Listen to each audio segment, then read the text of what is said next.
नमस्कार दोस्तों, स्वागत है आपका स्लीपी क्लासेस पे। Government schemes UPSC prelims exam के अंदर कम से कम 2 से 3 सवाल दे के जाती है और अगर आप इसको अच्छे से रिवाइज करके टारगेटेड सेक्टर्स की स्कीम्स के ऊपर ज्यादा फोकस करते हो, यानी कि budget, economic survey, India yearbook के सोशल सेक्टर वाले जो सेगमेंट्स होते हैं उन पे फोकस करते हो तो आप इनको सॉल्व कर सकते हैं। आज देखते हैं कि आपकी कितनी प्रैक्टिस है इस वक्त गवर्नमेंट स्कीम्स को लेकर। Rapid revision round for prelims 2025 अब लाइव है और आप इसको एनरोल कर सकते हैं, जिसमें 50 घंटे में तकरीबन 1500 टॉपिक हर सब्जेक्ट के ओवरऑल आपको टोटल टॉपिक्स कवर करवाए जाएंगे। सबसे पहला क्वेश्चन है यूनिफाइड पेंशन स्कीम के बारे में या यूपीएस के बारे में, जिसकी अनाउंसमेंट 2024 में हुई थी। 3 स्टेटमेंट्स आपके सामने हैं, आप मुझे बताइए इनमें से कौन सी स्टेटमेंट्स करेक्ट है। सो स्क्रीन पॉज करके अटेम्प्ट कीजिए। The correct answer is yes, all the statements are correct. तीनों स्टेटमेंट्स बिल्कुल सही है। यूनिफाइड पेंशन स्कीम तब लॉन्च की गई थी जब ओपीएस यानी ओल्ड पेंशन स्कीम और एनपीएस यानी कि न्यू पेंशन स्कीम दोनों के बीच में टकराव देखा गया। बेसिकली 2004 के बाद से सरकार ने सेंट्रल गवर्नमेंट एम्प्लॉइज के लिए न्यू पेंशन स्कीम लॉन्च की और लेटर ऑन उसके कुछ कंपोनेंट्स को हर सिटीजन के लिए ओपन कर दिया ताकि वो इन्वेस्ट कर सके। पहले ओल्ड पेंशन स्कीम में एक assured fixed amount of pension मिलता था, जबकि एनपीएस में यह वेरी कर सकता था, वेरिएबल होता था। इस कंप्लेंट की वजह से दोनों स्कीम्स के अच्छे फीचर्स को कंबाइन करके एक UPS unified pension scheme launch की गई। इसमें फैमिली पेंशन का प्रावधान है, जहां पे एम्प्लॉय की डेथ के बाद स्पाउस को 60% ऑफ द एम्प्लॉय पेंशन मिलता है। सेकेंडली, गवर्नमेंट इसमें आपकी बेसिक सैलरी का 18.5% कंट्रीब्यूट करती है, जबकि एम्प्लॉय की कंट्रीब्यूशन 10% है। ये मिनिमम गारंटीड पेंशन प्रॉमिस करती है 10,000 रुपीज की कम से come with 10 years of service वाले एम्प्लॉइज के लिए। अब आगे देखते हैं कि गवर्नमेंट ने इसके कौन से मेजर फीचर्स अनाउंस किए थे। सबसे पहले तो सेंट्रल गवर्नमेंट का जो स्टाफ है उसे अश्योर्ड 50% ऑफ एवरेज बेसिक पे ऑफ द लास्ट 12 मंथ्स मिलेगी अगर वो 25 इयर्स ऑफ सर्विस देते हैं, और depending upon the terms of service मतलब इयर्स ऑफ सर्विस वो पेंशन वेरी करेगा। इसके अलावा फैमिली पेंशन के प्रावधान के बारे में मैं आपको बता चुका हूं। गारंटीड मिनिमम पेंशन का प्रोविजन भी मैं आपको बता चुका हूं। Also a lump sum payment at retirement, that is a retirement corpus can also be availed. और इस स्कीम के अंदर इन्फ्लेशन इंडेक्सेशन की गई है, क्योंकि महंगाई बढ़ने के साथ साथ आपकी पेंशन का अमाउंट भी वेरी करना चाहिए। इसी वजह से इन्फ्लेशन इंडेक्सेशन दी गई है अश्योर्ड पेंशन के साथ साथ। तो इस स्कीम को अच्छे से प्रिपेयर कर लीजिएगा और मुझे कमेंट्स में बताइए कि गवर्नमेंट की कौन सी बॉडी या कौन सी संस्था इस स्कीम को इंप्लीमेंट करेगी। मैं आगे एक और सवाल भी पूछूंगा, इसलिए इस क्वेश्चन के आंसर को 1 लेबल जरूर कीजिएगा। सेकेंड क्वेश्चन इज रिगार्डिंग प्रधानमंत्री जन धन योजना। क्योंकि इसके 10 साल पूरे हुए, इसीलिए इसके ऊपर सवाल मैंने आपसे पूछा। प्रधानमंत्री जन धन योजना, what are the correct statements? So the correct answer is only the first statement is correct, second is incorrect. क्यों? क्योंकि इसमें मिनिमम बैलेंस की रिक्वायरमेंट नहीं होती है अगर आपको रुपे डेबिट कार्ड चाहिए। बेसिकली प्रधानमंत्री जन धन योजना 28 अगस्त 2014 को फाइनेंस मिनिस्ट्री के तौर पे एक नेशनल मिशन के तौर पे लॉन्च की गई थी, जिससे फाइनेंशियल इंक्लूजन लाने की कोशिश की जा रही थी। इसमें एलिजिबल होने के लिए आपको 18 से 59 इयर्स की एज का होना होगा। 10 साल से ऊपर के जो माइनर हैं मतलब बच्चे हैं, वो गार्डियन के सिग्नेचर के साथ वो भी इसमें अकाउंट खोल सकते हैं।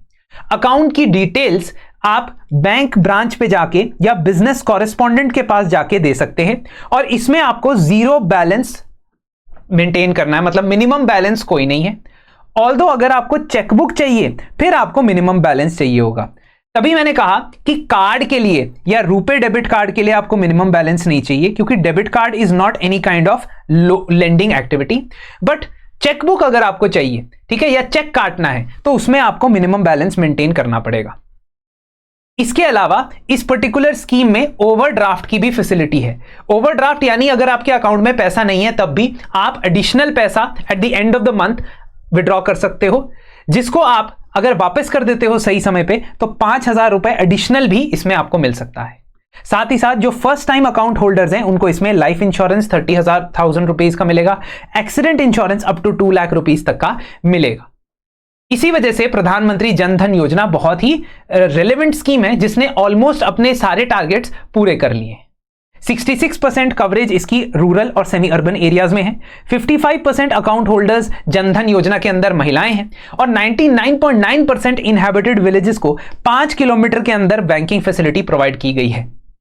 तीसरा क्वेश्चन देखने से पहले ये मैं आपको बता दूं कि सोशल सेक्टर की जितनी भी स्कीम्स हैं ये मैं अपने सोशल इश्यूज के क्रैश कोर्स में कंप्लीट करूंगा। 5 से 6 क्लासेस के अंदर अंदर हम सोशल सेक्टर की जितने भी करंट अफेयर्स थे वो कवर करेंगे। अलॉन्ग विद दैट हम स्कीम्स को भी कवर करेंगे, जिससे आपके तकरीबन 5 से 6 जो सवाल आते हैं, एटलीस्ट 5 to 6 क्वेश्चंस जो आपके प्रीलिम्स में आते हैं, वो डेफिनेटली सारे बेसिस हम कवर कर लेंगे।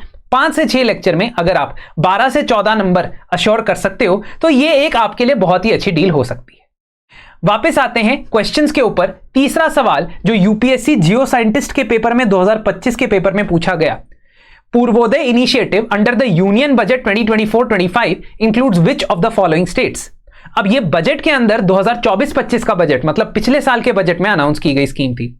अगले प्रीमिक्स के अंदर हम 5 ऐसी स्कीम्स देखेंगे जो इस साल के बजट के अंदर या तो मेंशन थी या नई लॉन्च की गई थी। अगर आप चाहते हो ऐसा मैं करूं तो यस प्लीज कमेंट में लिख देना। बिहार, झारखंड, उड़ीसा, वेस्ट बंगाल, आंध्र प्रदेश, इनमें से कौन से स्टेट्स पूर्वोदय इनिशिएटिव के अंदर इंक्लूडेड है? सही जवाब है ये सभी स्टेट्स। अगर आपको मिशन पूर्वोदय पूछा होता, that would have been a different scheme all together. Mission Purvodaya ministry of steel, ठीक है, स्टील प्रोडक्शन को सप्लीमेंट करने के लिए, इंक्रीज करने के लिए लॉन्च की गई थी और वो इससे बहुत पहले लॉन्च की गई है। लेकिन पूर्वोदय इनिशिएटिव 2024-25 में एक अम्ब्रेला इनिशिएटिव है जिसके जरिए connectivity, infrastructure development in these so called backward states इस्तेमाल किया जाएगा। ऑल्दो आप आंध्र प्रदेश को as such socio economic indicators पे बैकवर्ड नहीं मान सकते हो, लेकिन इनमें पोटेंशियल या ग्रोथ पोटेंशियल देखते हुए इन स्टेट्स को सेलेक्ट किया गया था। अगर हम बात करते हैं पूर्वोदय इनिशिएटिव की, तो इसमें इन 5 स्टेट्स को रिच इन रिसोर्सेज और कल्चरल हेरिटेज माना गया है, जिससे इन्होंने एक स्लोगन दिया था, विकास भी और विरासत भी। These are states which have cultural potential as well as economic potential. इस वजह से जो भी इंडस्ट्रियल डेवलपमेंट होगी, कॉरिडोर्स की डेवलपमेंट होगी, इंफ्रास्ट्रक्चर की डेवलपमेंट होगी, उससे कल्चरल टूरिज्म को भी प्रमोट किया जाएगा। फॉर एग्जांपल गया, जो बोध गया बिहार के अंदर है, उसका एक इंडस्ट्रियल नोड डेवलप किया जाएगा और उस इंडस्ट्रियल नोड को कनेक्ट किया जाएगा अमृतसर से कोलकाता जाने वाले इंडस्ट्रियल कॉरिडोर के साथ। इसके साथ साथ नए नए रोड कनेक्टिविटी प्रोजेक्ट्स भी इस स्कीम के अंदर या इनिशिएटिव के अंदर इंप्लीमेंट किए जाएंगे, ऐसा बजट में कहा गया था। This question was asked in the Jio scientist paper 2025। अब क्वेश्चन नंबर 4, प्रधानमंत्री ग्राम सड़क योजना के बारे में आपसे सवाल पूछा गया है और इसमें 3 स्टेटमेंट्स दी गई हैं। प्लीज टेल मी विच और हाउ मेनी और which of the statements are correct, not how many. So सही जवाब है सिर्फ पहली statement, only the first statement is correct, the rest 2 are incorrect. प्रधानमंत्री ग्राम सड़क योजना साल 2000 में लॉन्च की गई थी और मिनिस्ट्री ऑफ रूरल डेवलपमेंट इसकी नोडल मिनिस्ट्री है। इसका पर्पस है रूरल एरियाज में ऑल वेदर रोड्स बना के कनेक्टिविटी प्रोवाइड करना। करंट फंडिंग मैकेनिज्म के तहत यह सेंट्रली स्पॉन्सर्ड स्कीम बन गई है। इसका मतलब है कि इसमें 60% जो सेंटर खर्चा करेगा, 40% स्टेट्स खर्चा करेंगे। यूटी के केस में ये 100% होगा और जो नॉर्थ ईस्टर्न स्टेट्स है उसमें 90:10 के रेशियो में पैसा खर्च किया जाएगा। ऐसा पहले नहीं था। 2015-16 तक 100% पैसा सेंटर खर्च करता था, लेकिन उसके बाद से स्टेट्स को शेयरिंग के लिए इसमें बोल दिया गया। Second statement that means is incorrect. Third statement, phase 4 जो अप्रूव हुआ है 2024 में, क्या उसमें अर्बन एरियाज को कनेक्ट करने वाला कोई फीचर है? बिल्कुल भी नहीं। यह स्कीम अर्बन एरियाज में नहीं जा रही है, यह रूरल एरियाज के अंदर ही रहेगी। इसका मतलब है कि 2 और 3 स्टेटमेंट जो है वो गलत है और पहली स्टेटमेंट बिल्कुल सही है। इस स्कीम की डिटेल्स यहां पे दी गई है, आप इसे पढ़ सकते हो इत्मीनान से। इसके 4 फेजेस अभी तक आए हैं। 2024 में इसका 4th फेज अप्रूव किया गया था। लास्ट जो क्वेश्चन है वो आपको मैच द फॉलोइंग करने के लिए कहता है। Ministry of women and child development की इन 4 स्कीम्स को उनके ऑब्जेक्टिव से आपने मैच करना है। स्क्रीन पॉज कीजिए और इसे अटेम्प्ट कीजिए। What is the correct answer? Yes, A is the correct answer. पहली स्कीम जो है नारी अदालत 2023 में आई थी और इसने कोशिश की कि ग्रास रूट लेवल पे डिस्प्यूट रेजोल्यूशन जो होना चाहिए वो विमेन लेड, विमेन मेंबरशिप वाली नारी अदालत के थ्रू होना चाहिए। जहां तक बात आती है शक्ति सदन की, तो विमेन इन डिस्ट्रेस के लिए रिलीफ और रिहैबिलिटेशन प्रोवाइड करने वाली ये स्कीम है। विमेन हेल्पलाइन नंबर भी इमरजेंसी सपोर्ट प्रोवाइड करने के लिए है और मातृ वंदना योजना प्रेग्नेंट और लैक्टेटिंग विमेन्स को सपोर्ट करने के लिए है। अगर आप ministry of women and child development की मेजर विमेन सेंट्रिक स्कीम को देखोगे या मिशन को देखोगे, उसका नाम है मिशन शक्ति। तो जो अम्ब्रेला इनिशिएटिव होता है उसको मिशन शक्ति बोला गया है। इसके अंदर 2 सब मिशंस हैं, संबल और सामर्थ्य।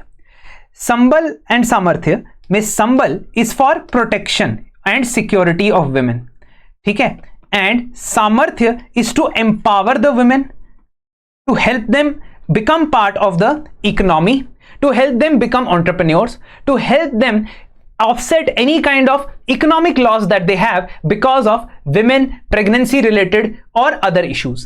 इसीलिए ये स्कीम्स को इस तरीके से डिवाइड किया गया है।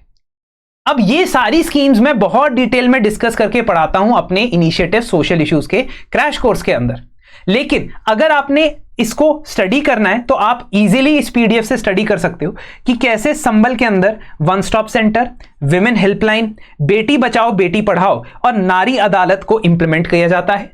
और सामर्थ्य यानी कि विमेन एम्पावरमेंट के लिए शक्ति सदन, सखी निवास, पालना स्कीम जो क्रैच प्रोवाइड करती है वर्क प्लेसेस में, और प्रधानमंत्री मातृ वंदना स्कीम को इंप्लीमेंट किया जाता है। अब बहुत सारी स्कीम्स जैसे कि मातृत्व सहयोग योजना, मातृ वंदना योजना, there are so many schemes जिसको अगर आप खुद से पढ़ोगे there you will take a lot of time and it will also create a lot of confusion in your mind. तो मेरी यही कोशिश रहेगी कि मैं उसे क्लैरिफाई करता रहूं अपने अगले सेशंस के अंदर भी। तो ये पर्टिकुलर आपको कंटेंट रिवाइज करना चाहिए जो आपको पीडीएफ साथ में मिलेगी, और इसके थ्रू आप ये समझ पाएंगे कि 5 क्वेश्चंस में से कितने आपके सही हुए और कहां सोशल सेक्टर के अंदर स्कीम्स को पढ़ने के लिए आपको काम करना है। अगर आप पार्ट 2 चाहते हैं इसी पर्टिकुलर प्रीमिक्स वीडियो का जिसमें मैं 5 और क्वेश्चंस लेके आऊं आपके सामने, तो कमेंट कीजिए पार्ट 2 अपने स्कोर के साथ। धन्यवाद।